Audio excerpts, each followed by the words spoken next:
Mr. Matucci, in your own words, what does the role of treasurer do in the city of Torrance? Sorry about that. We just, the city treasurer's office, the main role is to manage the cash flow. And also investing the idle funds that are in the account. That's the two main things, but obviously there's other functions, but that's the main role. Thank you very much. And finally, Mr. Griffiths, in your own words, what does the role of treasurer do in the city of Torrance? Thank you. When I was on city council, we had an emergency situation come up with the previous treasurer, Dana Cortez, who abandoned the position, and I led the city council at that time to deal with that emergency. And part of that emergency was to shift a lot of the duties that were in the treasurer's department away from the treasurer to the finance department. So most of the duties that previously had historically been in the treasurer's department have been shifted to finance. The only remaining duties really are three: to invest and maintain the idle funds of the city, to make sure there's adequate cash flow at all times to pay the bills and not have a problem where we have money invested that can't be liquidated in order to pay those bills. And the third function is to be the plan administrator for the deferred compensation plan. Thank you, Mr. Griffiths. We will now be getting into the portion of individual questions for each candidate. First question for Mr. Griffiths. What strategies would you support to safeguard Torrance's financial assets during periods of economic uncertainty or market volatility? Well, thank you. Many of the investments are long-term investments that are locked up. So obviously we can't change those once they're already invested. But obviously I would work really closely with our investment companies that we do work with to be advised as to what recommendations would be for safe investments for our community. Also, I would move many of our investments that could be volatile into non-volatile type investments like money market and CDs and so forth. And that would be the simple strategy, but it's really maintaining that liquidity. Most of the investments that are made in the city are restricted, and we're required to invest only in safe investments, which unfortunately reduce the yield that we can make, but it does keep our money safe at almost at all times. Thanks. Thank you, Mr. Griffiths. Our next question is for Mr. Matucci. How important is maintaining Torrance's creditworthiness, and what actions can the treasurer take to support strong bond ratings that lower borrowing costs for city projects? It's a no-brainer. It's very important to maintain it, but you can only do it when you have solid council. We don't vote on the budget as treasurers, the council does. So it's really nice when you have a good relationship to be able to sit down and actually talk civilized with each other and make sure that you take a conservative approach to spending and also putting money aside for a rainy day. So when we went from $580,000 in reserves to about $141 million, using the same calculations in reserves, those are steps that the council took, not me individually. I was part of it, but not me individually. So those are the steps. If you have a solid reserve, then we got nothing to worry about. Thank you. Thank you, Mr. Matucci. Our next question is for Mr. Deemer. How would you ensure accountability and oversight in the management of public funds entrusted to the treasurer's office?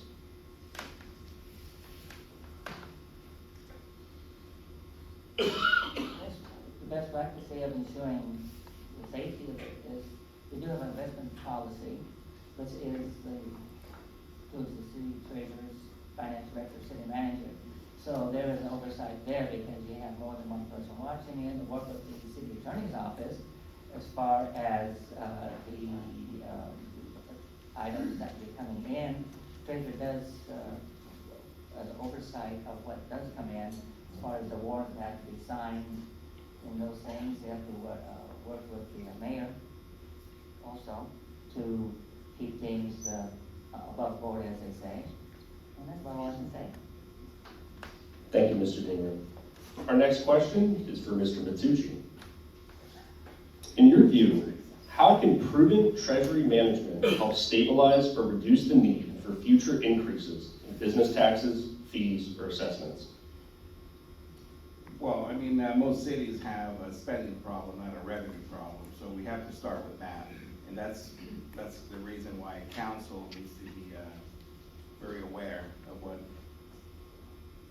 they're spending on, you know? So we can't always go to, the easy route, which is raising taxes. So I've always been against raising taxes because you have to start with really cleaning up what you're spending money on. So I would always start with that. Cut your expenditures, and then you can look at the raising revenue through growth, economic growth versus taxing. I think we pay enough taxes in California. Thank you, Mr. Matucci. Our next question is for Mr. Griffiths. How should the Treasurer's Office support responsible financing of major infrastructure projects that are critical to Torrance's business environment?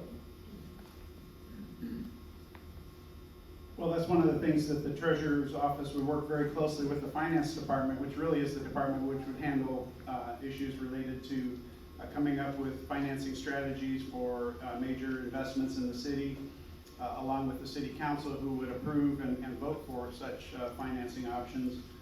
Typically, the Treasurer's Office hasn't been directly involved in those things, but obviously I'd be happy to share my input along with the investment brokers that we would work with as a city to make sure that we're providing the best options for the City Council to make decisions on how to finance our different capital projects and other expensive items. Thank you, Mr. Griffiths. Our next question is for Mr. Deemer. Mr. Deemer, how would you work with the City Council and local business organizations to ensure financial decisions support a stable and predictable economic environment? I would like to see have a orderly possibility for the meeting with the chamber, with the issues that they're looking to bring up with the investment committee that the City Council has, so coordinate the two of them, so that the city is looking for infrastructure and they're looking for business opportunities. Sometimes we'd like to see if there's some way we can put the two of them together in some fashion, that they either put together the financing of them, the structure of them, the promotion of them once they are completed. That's been it. Thank you, Mr. Deemer. Our next question is for Mr. Griffiths. What guiding principles would you apply when investing city funds to ensure both safety and returns that benefit Torrance taxpayers and the business community? Thank you for that question. It's a real simple process. There's a very well-defined, it's in the investment policy. The three objectives of the Treasurer's Office as far as investing money goes is number one is safety. That is the most important priority for managing the idle and excess cash of the city. The second issue is making sure that there's enough liquid cash or liquidity of our assets in order to be able to pay our bills, our payroll, our lawsuit settlements, whatever bills come up that need to be paid. Having enough liquidity, that's the second driving factor. And really the third priority and the lowest priority is the yield for the money. Typically yield is associated with risk. The higher the yield, typically the higher the risk. So we have to balance that out, and our investments are very restricted. As part of our investment policy, we have very limited amounts of different investment types that we can choose from, and usually those are typically very safe investments, typically not risky investments. And thank you very much. Thank you, Mr. Griffiths. Our next question is for Mr. Deemer. Mr. Deemer, would you support exploring public-private partnerships to fund infrastructure or economic development initiatives? Why or why not?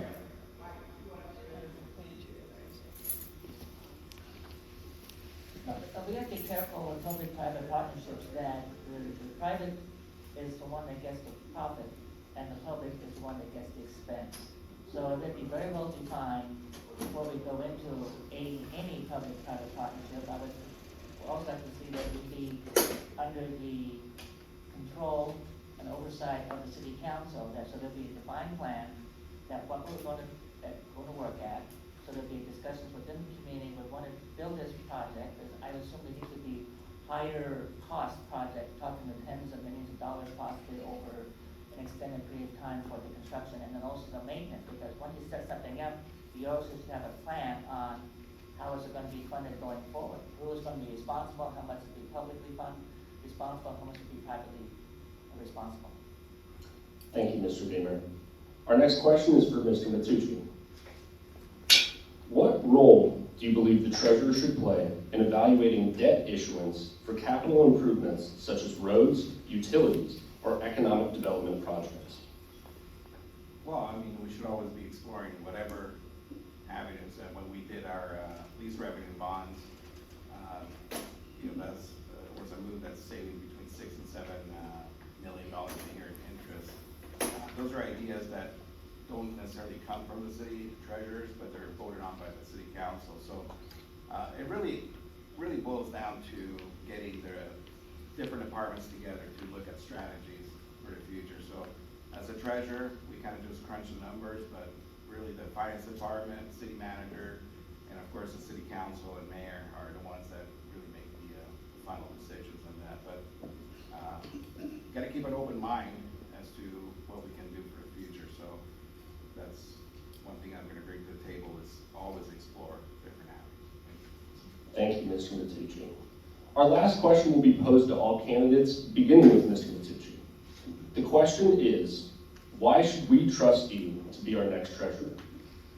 You should. You shouldn't trust any politician. I mean, historically speaking, politicians lie. Historically speaking, politicians will tell you everything that you want to hear. But and because 4 years go by after you get elected, and people forget, and then you elect the same person again, over and over again. So all I'm going to do is invite you to look at my track record. I have not just sat on my butt on that beautiful leather chair for 8 years doing nothing. I brought stuff to the table that got passed, and then also, some of them didn't pass, but it's okay, but I still fought for it. So all I can tell you is that whatever was on my brochures back in 2018, I've either pushed for or delivered on, but you can't say I didn't do it. So that's all I have to say. Thank you, Mr. Matucci. Mr. Dean, the question is, again, why should we trust you to be our next treasurer? Well, I'm the one that has been working in the industry, so to speak, for my whole career. I was trained in accounting and finance, and so those means I have skills set for that more so. I've been private business myself over 30 years, and that would be the main reason why I've been doing it. At least some of what the treasurer does, not all of it occurs, obviously. That's why I would appreciate your vote. Thank you, Mr. Beamer. Finally, Mr. Griffiths, the question is, why should we trust you to be our next treasurer? Thank you. I've served, as you know, I've said this before, I've served 10 years as your city council member. I've served reliably. I've been reelected multiple times by wide margins. I think the community trusts me. And I've reviewed and approved the Treasurer's annual investment policies for those same 10 years. I founded and grew and sold my computer business, generating millions of dollars in annual revenue. Never had to borrow money in my business, except for an initial loan of $50,000 to get the business started, which I paid back within 6 months. I've expertly managed my cash flow and inventory management. I've managed multiple offices around the country and the necessary employees to keep it all running. I was the CFO as well as president and founder. I also continue to run my property management LLC. I've also led the city council during the declared emergency of the abandonment of the treasurer's office by Treasurer Cortez with no deputy treasurer in place to provide backup coverage. I publicly constantly questioned staff on updates and led the council to navigate a major shift of duties and associated pay. My Thank you, experience. Mr. Griffiths. Sorry. That concludes the treasurer's forum portion of our program. Our treasurer candidates may now exit the stage as we prepare to begin our mayoral candidates forum. Let's all give a big round of applause to our treasurer candidates.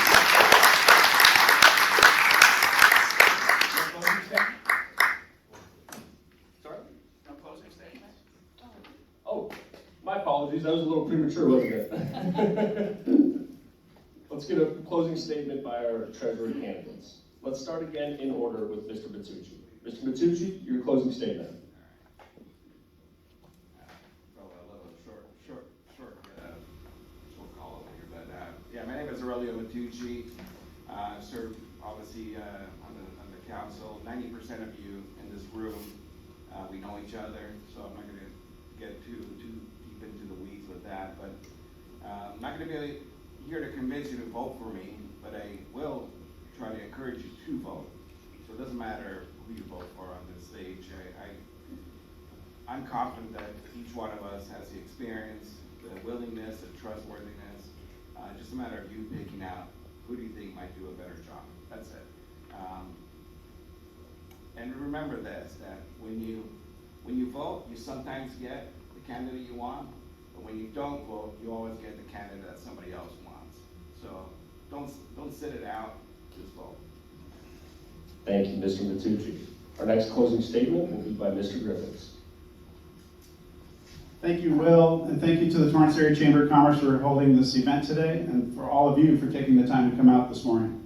After serving 10 years on City Council and decades of continuing community service, as well as significant past and current business experience, I think most people know me by now as someone that is reliable, dedicated, and most importantly, that they can trust. This is the common theme among those who publicly endorsed me, including Linda Barnett, our former treasurer who served our city well for over 17 years, as well as Mayor Frank Scotto and many other current and former council members. So to wrap it up, you want the person who's going to manage the millions of dollars in idle funds of our city to be someone you know, someone who is qualified, and someone you can trust. I meet all of those requirements, and for that, I request your vote for Torrance City Treasurer. In fact, I want your vote for Torrance City Treasurer. If you'd like to find out more about me or just support me, you can go to my website, ilikemikefortorrance.com. Thank you very much. Thank you, Mr. Griffiths. Finally, we have Mr. Deemer. You have 1 minute. Members of the Torrance Area Chamber of Commerce, thank you for your interest in this campaign. I'm a Westside graduate and 21-year commissioner for the city. I've also served 9 years on Metro's South Bay Service Council. I first attended El Camino College as a business major and then attended Long Beach State, majoring in finance and accounting, both occupational skills useful for the office of city treasurer. For the past 45 years, I've worked in the accounting field, over 30 of which have been in Gardena in my own practice.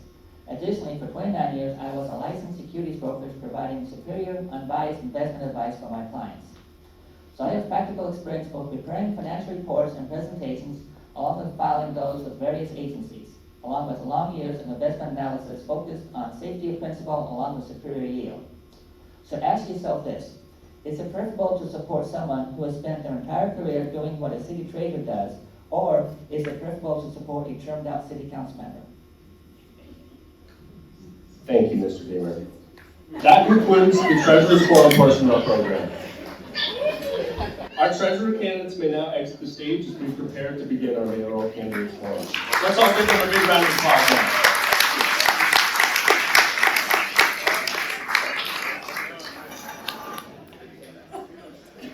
All right.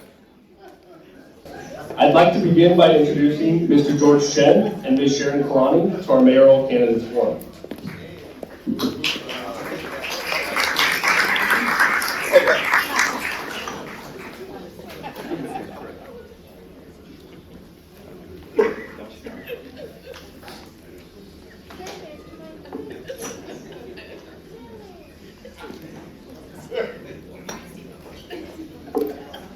Once again, can we give them a round of applause for their participation in today's event?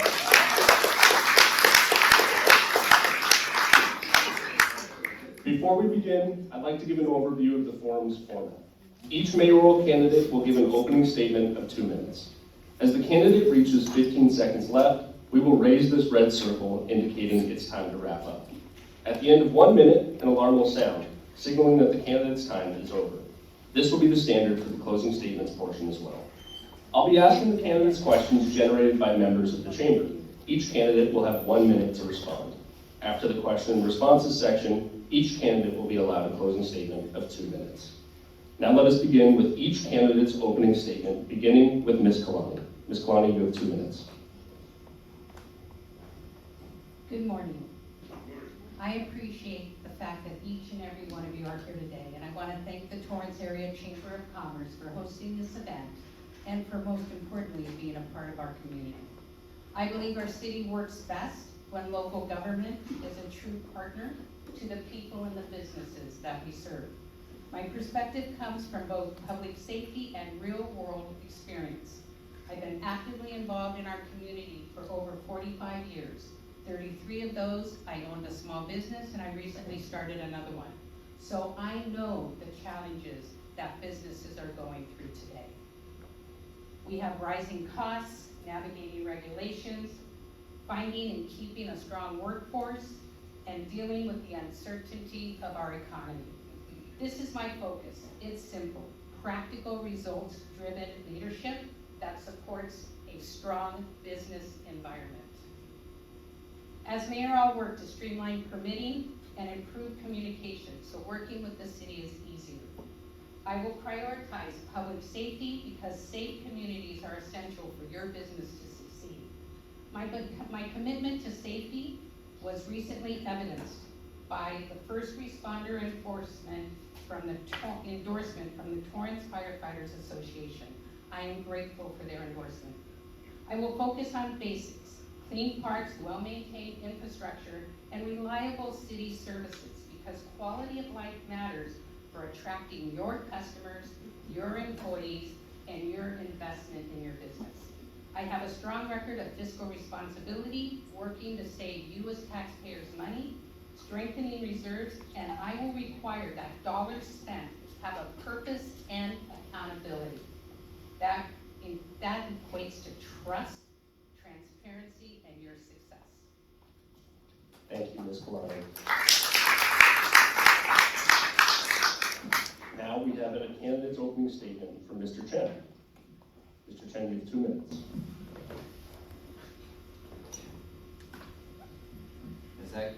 It's also called that, I think Carl Schmidt, 60 years ago, probably looked like you.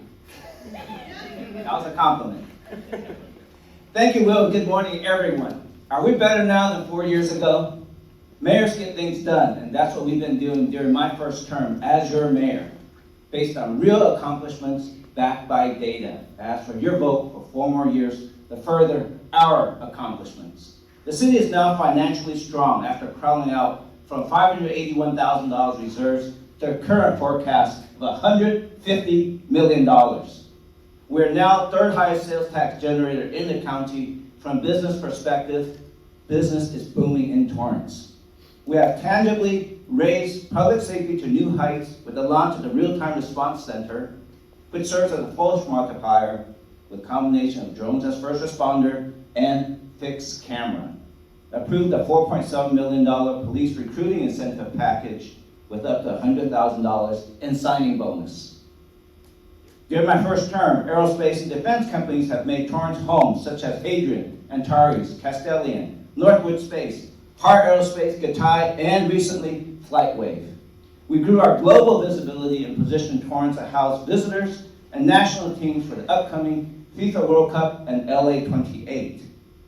The Taiwan National Olympic Committee has recently selected Torrance as their base camp of operation for LA 28, renting 50 rooms at the DoubleTree along with additional city facilities. Last Tuesday, we unveiled the iconic, largest Dodgers mural in the world called the Samurai of the Diamond. Now City of Torrance is a destination. We've launched Connect Torrance for those seniors and disabled with simple and low-cost door-to-door rides with smartphones or flip phones. We've managed homelessness within the law to maintain clean and safe city. I ask for your vote to re-elect me as your mayor for 4 more years. Thank you, Mr. Chen. Now, let us begin the question and responses section. Our first question is for Mr. Chen. Mr. Chen, as a vocal opponent of the streamlined sales tax measure passed by voters in 2022, you claimed that Torrance was on sound financial footing and the city didn't need the support. In your 2025 State of the City address, you highlighted the city's recent financial turnaround, with reserves growing from $581,000 in 2022 to more than $151 million today. Do you have regrets over your past stance in light of the city's current financial health? And if not, why? I do not have regret for the current financial health and my position on SST in the past, but I believe that the City of Torrance, from a business perspective, needs to be one of the lowest sales tax rate in the county or the state, so that we be competitive, so folks will come and shop. With the recent price in gasoline that just went up, just drive by Costco and see how much difference people go to the gas line at Costco, and once they go there, they shop. We want to bring shoppers here. SST, on the annual revenue basis, contribution to reserves is about $5 million a year. If you just multiply that four times 5 is about 20. So it's really based on spending control, generating revenue that's coming in that brings our city in the back of financial health. Thank you, Mr. Chen.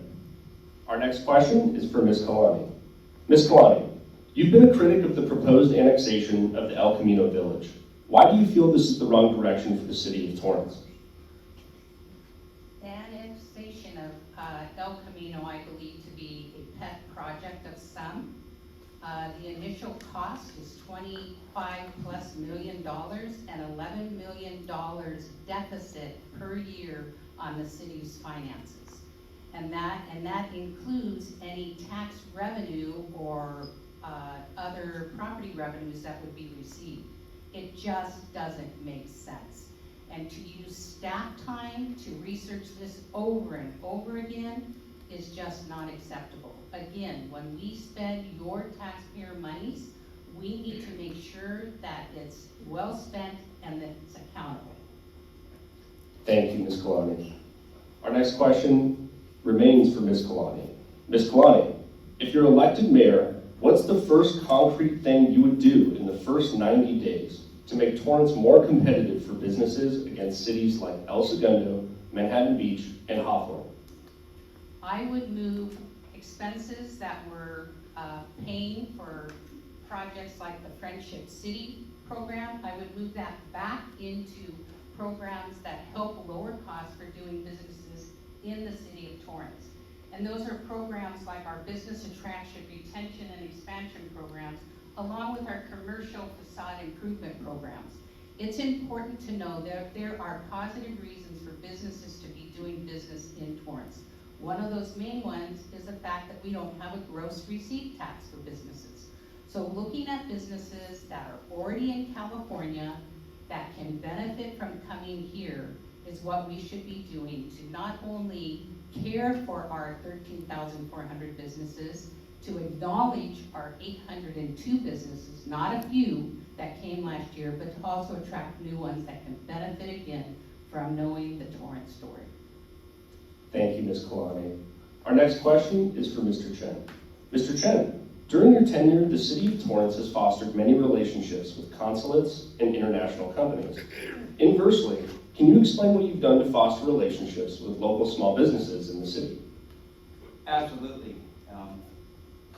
I'm probably one of the person of the elected official ever since I was a councilman and a mayor that participated mostly with all of the chamber's activities, large and small. So I built a relationship with all businesses.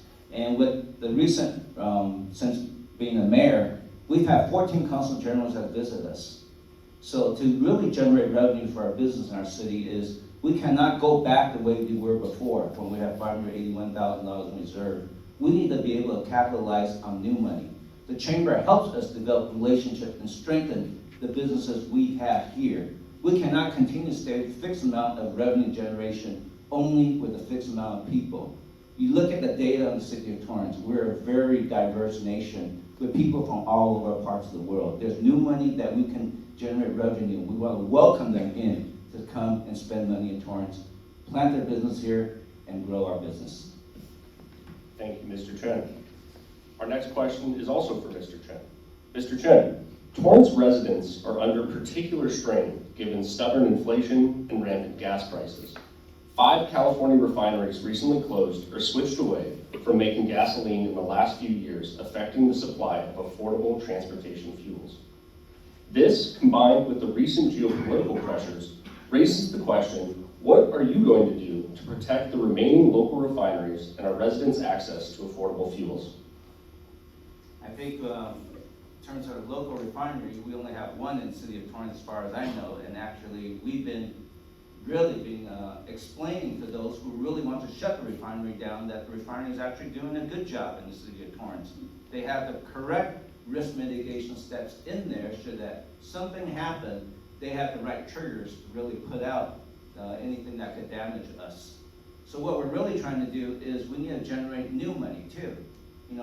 The fuel it should be generated by the consumer in the market. When, no one should be forced to buy a certain type of car. Good thing about City of Torrance, we can fuel any vehicle you choose to drive, whether it's gasoline, electric, or hydrogen. So that's how we want to take care of our refinery. Let the market drive it, and let the refinery operate as safe as possible, because all the jets at LAX that needs jet fuel probably gets a lot of it from Torrance Refining Company. Thank you, Mr. Chen. Our next question is for Ms. Kalani. Ms. Kalani, one of the problems your campaign has cited in the community has been shortages in emergency service staffing as a result of the housing shortage. How does your campaign seek to solve this problem and increase the supply of workforce housing? Thank you. It's important to know that it took me more than one time to bring forward to the City Council the incentive program that offers $100,000 to police officers who transfer into the Torrance Police Department. I went to the Torrance Police Officers Association and I asked them, what do you need? I visit them regularly and they said, we need more officers, we need to retain the officers we already have, and we need a work-life balance. This $100,000 up to $100,000 incentive package that the whole council eventually approved does just that. It pays laterally transferring officers. That saves us money because we're not sending them into academy, but it also supports retention and it also supports dispatchers as well. The program's working very well. We're only down 39 officers. I wish I could tell you the rest. Thank you. Our last question will be posed to both candidates, beginning with Mr. Chen. The question is, what defines Torrance? And secondly, fill in this blank. By the end of my term, Torrance will be known for blank. By the end of my term, Torrance is going to be known for a super well-balanced city and the economic powerhouse of the South Bay. I think what we've been doing all this time since I've been the mayor is to generate revenue for our city.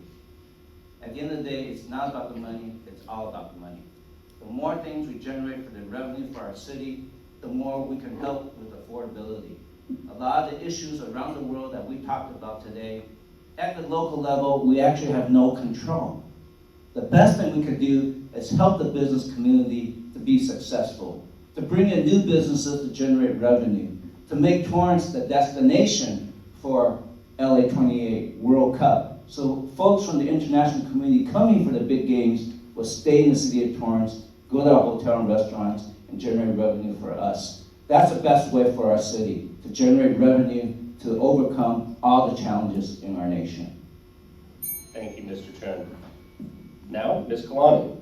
The question is, what defines Torrance? And fill in this blank. By the end of my term, Torrance will be known for blank. Thank you. Torrance is defined as a city that is balanced, a city that is welcoming to all people, and a city that supports business activities.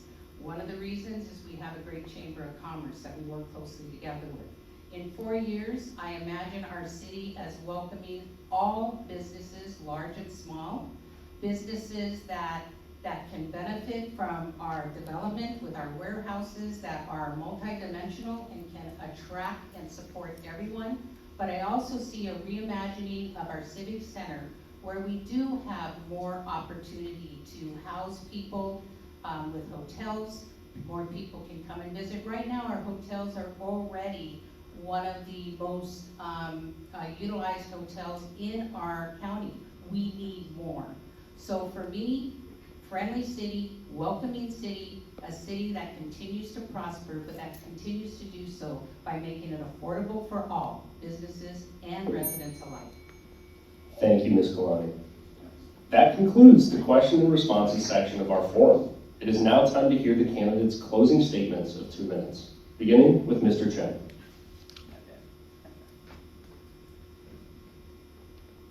All right. Thank you, Chamber, for the opportunity to share about our factual accomplishments during my first term as your mayor. Are you better now than 4 years ago? I am no stranger to the Chamber community, partnering with you in many events, large and small. This forum allows you to understand our values, priorities, and accomplishments based on facts in which the city has been during my first term as mayor and where we are going. We have accomplished so much in less than 4 years, and there's more we can do to set Torrance on a vibrant path for generations to come. It takes time to execute a powerful economic development strategy and lots of hard work. That's what I've been doing with our city staff, serving as your mayor full-time. See the expansion of social media, e-newsletter, and our outreach to the international community. We've produced material to attract high-paying jobs to our city, those who will have the opportunity to live and work in Torrance. We established a housing corridor overlay to strategically steer development in practical locations while meeting mandates of the state. With the second largest mall in California, retail business is booming. New restaurants have made their home in Torrance. Businesses want to come to Torrance because we are safe and clean, and we have developed relationships to usher them in. Once in, our chamber have been doing a great job celebrating them with grand opening ribbon cuttings, of which I participate in over 90% of them. With the FIFA World Cup 26, Super Bowl 27, LA 28, more interest from aerospace and defense companies that want to come to Torrance.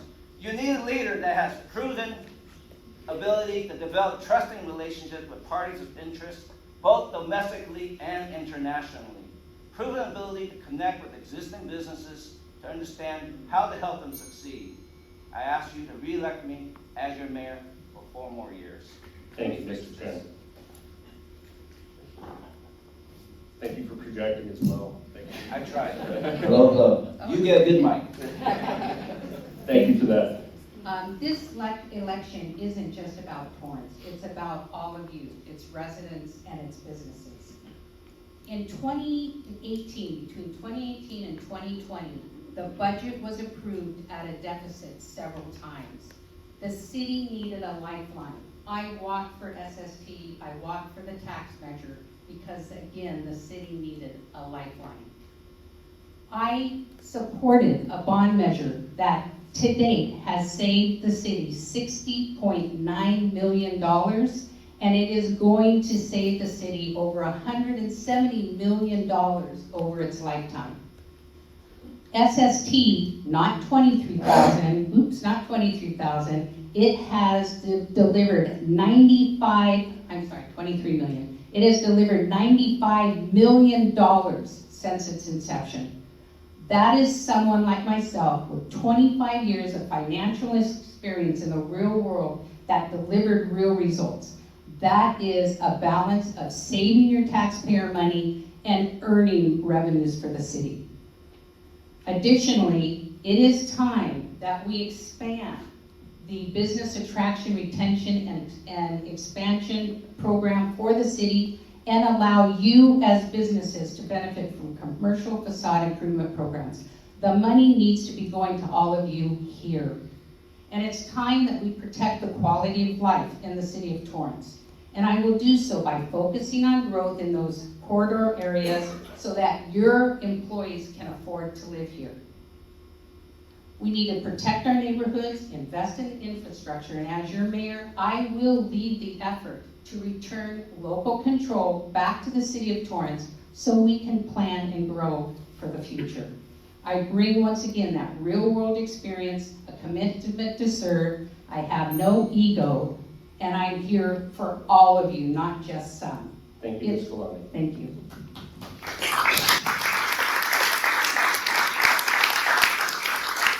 Thank you to Mr. Chen and Ms. Kalani for your thoughts and vision for the city of Torrance. Please give another round of applause to our mayoral.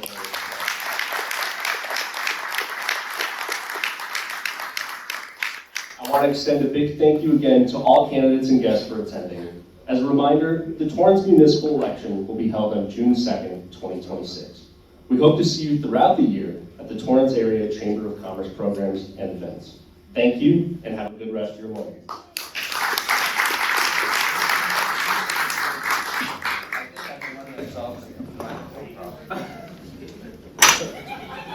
That was not yeah, so now we know about I